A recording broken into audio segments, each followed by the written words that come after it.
29 de mayo. Hoy celebramos a San Pablo VI.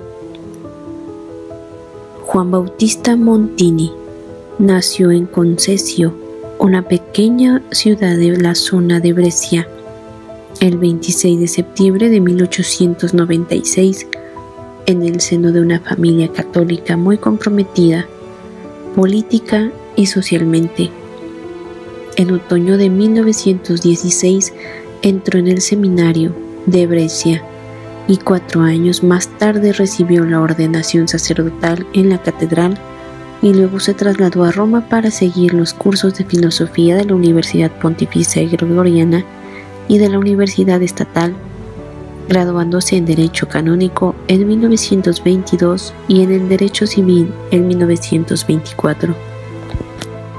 La entrada en el Vaticano. En 1923 recibió su primer encargo de la Secretaría de Estado del Vaticano, que lo asignó a la Nunciatura Apostólica de Varsovia. Al año siguiente fue nombrado ayudante de secretaría. En ese periodo participó estrechamente en las actividades de los universitarios católicos organizados en la Federación Universitaria Católica Italiana, de la que fue asistente eclesiástico nacional de 1925 a 1933.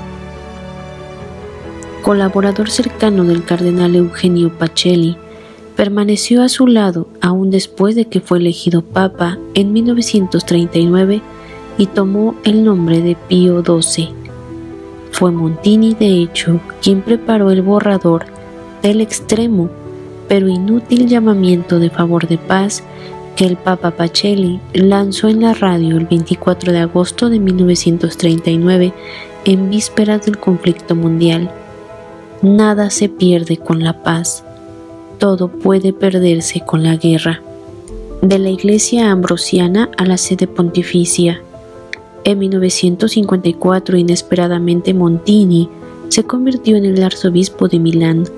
Allí se manifestó el verdadero pastor que estaba en él. Una atención especial le dedicó a los problemas del mundo del trabajo, de la inmigración y de los suburbios, donde promovió la construcción de más de 100 de nuevas iglesias y donde se realizó la misión de Milán en búsqueda de los nuevos hermanos alejados. Fue el primero en recibir la púrpura de Juan XXIII el 15 de diciembre de 1958 y participó en el Concilio Vaticano II, donde apoyó abiertamente la línea reformista.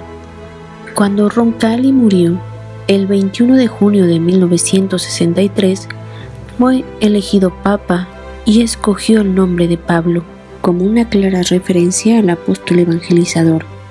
Uno de los objetivos fundamentales de Pablo VI era subrayar en todos los sentidos la continuidad con su predecesor. Por esta razón, reanudó el Vaticano II, dirigiéndose los trabajos del concilio con una delicadísima mediación, favoreciendo y moderando la mayoría reformadora, hasta la conclusión el 8 de diciembre de 1965. Dio grandes pasos ecuménicos cuando logró la revocación mutua de las excomunicaciones entre Roma y Constantinopla en el año 1054. Consecuente con su inteligente inspiración reformista, llevó a cabo una profunda modificación de las antiguas estructuras del gobierno central de la Iglesia, creando nuevos organismos de diálogo con los no cristianos y los no creyentes. El impulso renovador dentro del gobierno de la Iglesia se tradujo en la reforma de la Curia de 1967. Las encíclicas en diálogo con la Iglesia y el mundo. Su deseo de diálogo dentro de la Iglesia con las diferentes confesiones y religiones y con el mundo está en el centro de la primera encíclica Ecclesiam Suam de 1964, seguidas de otras 6, entre ellas se encuentra la Popolorum Progressio de 1967 sobre el desarrollo de los pueblos, que tuvo una resonancia muy amplia. Igualmente, la Humanae Vitae de 1968, dedicada a la cuestión de los métodos para el control de la natalidad. Las novedades de los viajes. Las innovaciones de Pablo VI no fueron orientadas solo al interno del Vaticano.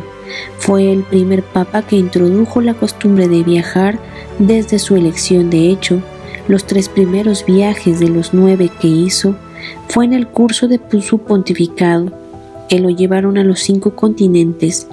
En 1964 fue a Tierra Santa y luego a la India, y en 1965 a Nueva York, donde pronunció un histórico discurso ante la Asamblea General de las Naciones Unidas. 10, en cambio, fueron sus visitas a Italia. También su apertura al diálogo con todo el mundo se hizo patente cuando amplió la presentación del colegio cardenalicio a un nivel más universal, nombrando muchos nuevos cardenales no italianos, y por la centralidad del papel de la política internacional de la Santa Sede en favor de la paz, al punto de establecer una especial Jornada Mundial de la Paz que se celebra desde 1968 el 1 de enero de cada año. Los últimos años y la muerte. La fase final de su pontificado estuvo marcada dramáticamente por el secuestro y asesinato de su amigo Aldo Moro. En abril de 1978 hizo un llamado muy intenso a los hombres de las Brigadas Rojas para pedir su liberación, pero no fue escuchado.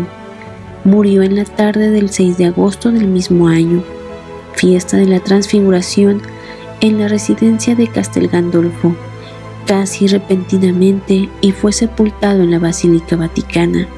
Fue declarado beato el 19 de octubre de 2014 por el Papa Francisco, quien lo canonizó en la Plaza de San Pedro el 14 de octubre del 2018. Esta es una oración que Pablo VI recitó en momentos de dificultad. Señor, yo creo, quiero creer en ti. Oh Señor, que mi fe sea plena. Oh Señor, deja que mi fe sea libre. Oh Señor, que mi fe sea cierta. Oh Señor, que mi fe sea fuerte. Oh Señor, que mi fe sea alegre. Oh Señor, que mi fe sea laboriosa. Oh Señor, que mi fe sea humilde. Amén. San Pablo VI, hoy te pedimos que bendigas al Papa Francisco, que le pidas a nuestro Señor Jesucristo por el bien de la Iglesia y por aquellos sacerdotes, obispos y religiosos que han ultrajado tu santo nombre. Te pedimos que el Señor tenga misericordia de ellos, de esos hijos suyos, y que no mire las miserias de la Iglesia, sino el amor, que cada uno de tu pueblo fiel continúa trabajando en favor del reino de Dios. Te lo pedimos, San Pablo VI, por intercesión de nuestro Señor Jesucristo. Amén.